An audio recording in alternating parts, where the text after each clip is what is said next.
फिर वो 2 साल मैं जूझता रहा अकेलेपन से, और इसलिए मैं शायद ज़्यादा पढ़ नहीं पाया क्योंकि मेरी लड़ाई अकेलेपन से हो गई थी। मैं अकेला रहना नहीं चाहता था।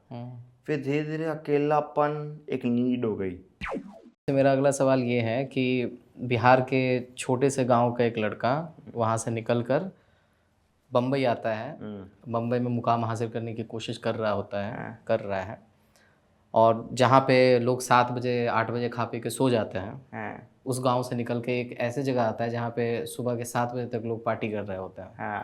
तो ये जो शिफ्ट है, ये जो ट्रांजिशन है, वो लड़का कैसे उसको मैनेज किया, और क्या बम्बई की भीड़ में वो लड़का खुद को कभी अकेला महसूस करता है?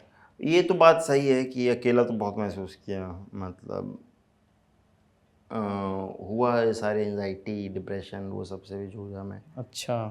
और गांव वाला तो यार सही बात है सीन कि 3 बजे जैसे पॉप फटती थी, हल्का सा उजाला होता था, तभी उठ जाता था मैं तो पढ़ने उड़ने के लिए।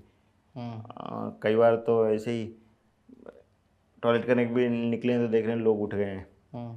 बड़का पापा वगैरह बोल देता है ये रबड़ के पत्ता बिना लॉगिन हो, रबड़ का गाछ था हम लोग का। अच्छा। उससे पत्ता गिरता था तो वो बिनवाते रहते थे। तो ये 3 बजे वाला प्रोसेस, अब तो शायद 3 4 5 सोते हैं हम लोग, है ना। वो ढल गया, वो कॉलेज टाइम पे ना इंजीनियरिंग वो ट्रांजिशन मेरे को मिल गया, लेट नाइट जगने वाला।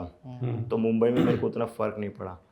और अकेलापन से जब मैं पहले 14 साल की उम्र में जब मैं पटना गया पढ़ने के लिए, +2 10th पास करके वैसा कुछ, तो उस समय अकेलेपन से बड़ा डर लगता था। मतलब कहाँ से किया +2? पटना में किस? पटना में मैं कॉलेज ऑफ कॉमर्स में किया। अच्छा। साइंस की पढ़ाई की। अच्छा। नाम है कॉलेज ऑफ कॉमर्स। अच्छा।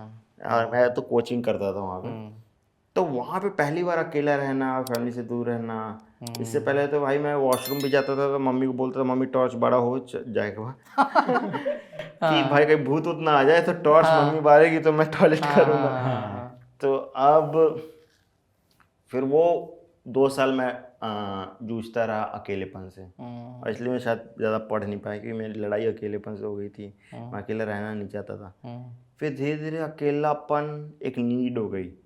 मतलब जब मैं कॉलेज गया और फिर काम करने लगा एक कंपनी में, तो मेरे को ज़रूरी था एक अकेलापन टाइम जिसमें मैं लिख सकूं, क्योंकि मैं काम कर रहा हूँ, ये कर रहा हूँ, वो कर रहा हूँ।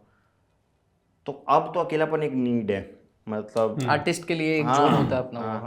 कि मैं 1 महीने इधर था तो मैं लुक फॉरवर्ड कर रहा था कि जैसे ही मैं पहुंचूँ अपने रूम में, मैं एक दिन अकेले रहूं और मज़ा आएगा। तो 1-2 दिन तो कई बार ऐसा लगता था कि मैं एक गांव में भी शहरी हूँ, अपने ही गांव में, जब मैं आया था 9th-10th में।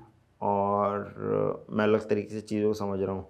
वो इसलिए भी था क्योंकि मैं बहुत पहले ही राइटर बनने का सपना देख चुका था, प्रेमचंद वगैरह पढ़ने लगा था, तो एक ऑब्जेक्टिविटी आ गई थी चीज़ों के लिए। और कहीं शहर में जाता था तो वो साले गांव का समझते थे। तो वही इधर का रहा ना उधर का रहा, सफ़र का ही था मैं सफ़र का रहा। तो वो वाला हो गया मेरा भी। Thank you for watching this full clip, और मैं आपसे वादा करता हूँ कि इसका फुल पॉडकास्ट भी देख के आपको काफ़ी मजा आने वाला है। Link in the description.